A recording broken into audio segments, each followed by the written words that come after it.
ഒന്നുകിൽ ആത്മീയമായി വിഷയങ്ങളെ പഠിപ്പിക്കണം, അതല്ലെങ്കിൽ ഭൗതികമായി നിലവിലുള്ള ശിക്ഷകൾ കൃത്യമായി നടപ്പിലാക്കണം. രണ്ടും ചെയ്യാത്ത വിധം മക്കൾക്ക് സ്കൂളിൽ പോകാൻ ഭയപ്പെടേണ്ട കാലം വരും. ഇന്ത്യയുടെ സ്കൂളുകളെ കുറിച്ച് ലോകാരംഗത്ത് തന്നെ റാഗിങ്ങിന്റെ വിഷയത്തിൽ വലിയ ഉഷാറാന്നുള്ള രീതിയിലുള്ള റിപ്പോർട്ടുകളുണ്ട്. റാഗിങ് ആവട്ടെ, മറ്റൊരാളെ ഉപദ്രവിക്കുന്ന ഏതൊരു സംഗതി ആവട്ടെ, പടച്ച റബ്ബ് അത് വളരെ ഗൗരവത്തിൽ കാണും.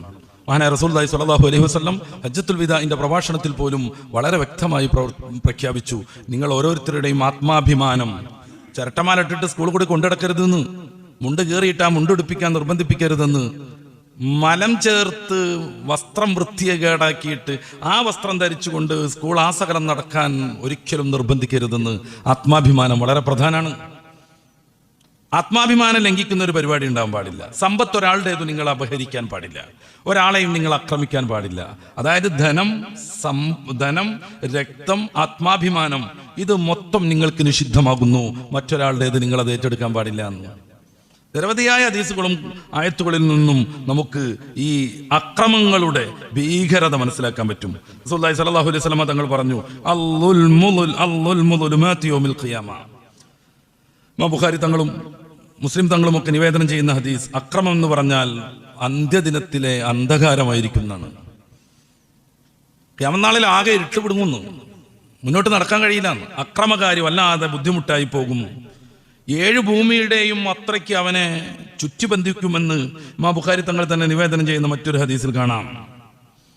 അക്രമത്തെ പല വിധത്തിൽ റസൂലുള്ളാഹി സ്വല്ലല്ലാഹു അലൈഹി വസല്ലം തങ്ങൾ ഇല്ലാതെയാക്കി. ഒരു ദിവസം അവിടുന്ന് ക്ലാസ് എടുത്തു, അക്രമിയാവട്ടെ ആക്രമിക്കപ്പെടുന്നവനാവട്ടെ നിങ്ങൾ അവരെ സഹായിക്കണം. ഫഖാല റജുലുൻ, സദസ്യരിൽ ഒരാൾ അന്വേഷിച്ചു, യാ റസൂലല്ലാഹ് ഉൻസുറുഹു ഇദാ കാന മദ്ലൂമ, അൻസുറുഹു ഇദാ കാന മദ്ലൂമ, അക്രമത്തിന് വിധേയനായ ആളെ ഞങ്ങൾ സഹായിക്കും, അതൊക്കെ. പക്ഷേ അങ്ങ് ലാലിമിനെയും സഹായിക്കാൻ പറയുന്നു. ഒരാൾ അക്രമിയാണെങ്കിൽ എങ്ങനെയാണ് അവനെ ഞങ്ങൾ സഹായിക്കുക? ആക്രമിക്കപ്പെടുന്ന ആളുകളെ സഹായിക്കാൻ പറഞ്ഞാൽ ഞങ്ങൾക്ക് ഉൾക്കൊള്ളാൻ പറ്റും. പക്ഷേ ഇവൻ അക്രമിയാണെങ്കിൽ അവനെങ്ങനെ ഞങ്ങൾ സഹായിക്കുക? മഹാനായ റസൂൽ സല്ലല്ലാഹു അലൈഹി വസല്ലം തങ്ങൾ പറഞ്ഞു, അവനെ നീ അക്രമത്തിൽ നിന്ന് വിലങ്ങണം. ഫഇന്ന ദാലിക നസ്റുഹു, ഇതാണ് അവനെ സഹായിക്കൽ. 5 പേർ ഒന്നിച്ച് നിന്നിട്ട് ഒരു കുട്ടിയെ ക്രൂരമായി പീഡിപ്പിക്കല്ല. ഒരുത്തന് ശൈത്താൻ കയറിയിട്ട് അവൻ പീഡിപ്പിക്കാൻ ശ്രമിക്കുമ്പോൾ ബാക്കിയുള്ള ആളുകൾ അവനെ തടയണം. പാടില്ലടാന്ന് പറയണം. പാട്ട് പാടിപ്പിച്ച് നടക്കുക, ഡാൻസ് ചെയ്യിപ്പിച്ച് നടക്കുക, തവളച്ചാട്ടം ചാടിക്കുക, ഇതൊക്കെ ആത്മാഭിമാനത്തെ ക്ഷതപ്പെടുത്തുന്നതാണ്. പാടില്ല. ജൂനിയർ വിദ്യാർത്ഥികളെ കൊണ്ട് തവളച്ചാട്ടം ചാടിക്കുക, സ്കൂളിന്റെ ഗ്രൗണ്ട് മൊത്തം തവള ചാടും പോലെ ചാടുക, ഒറ്റക്കാലിൽ നടത്തുക, പാട്ട് പാടിപ്പിക്കുക, ഇങ്ങനെ ഓരോന്ന് ചെയ്യുക.